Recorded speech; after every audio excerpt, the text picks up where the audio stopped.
হারিয়ে গেলে তো খুঁজে নিতাম, কিন্তু তুমি তো বদলে গেছো। ভুলিনি তোমায়, আজও ভুলিনি আমি। তুমি আমার এমন একটা মানুষ ছিলা, তোমার প্রতি আমার কোনো ভালোবাসার কমতি ছিল না। আমি কখনো তোমার দোষ দিব না, আবার তোমাকে কখনো বেইমানও বলবো না। আসলে ওই বিধাতা যদি কপালে লেখা না রাখে, তোমাকে আমি কোনোদিন পাবো না।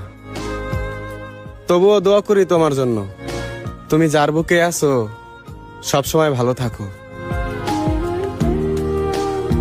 মুখে আমি যাই বলি না কেন, তাকে ভোলা আমার পক্ষে সম্ভব না, আর এই জন্মে তো নাই। আমি শত চেষ্টা করলেও করতে পারবো না তোমার ক্ষতি। তোমারে দেখলেই আমার কেমন জানি লাগে, শুধু আমি জানি আমার অনুভূতি।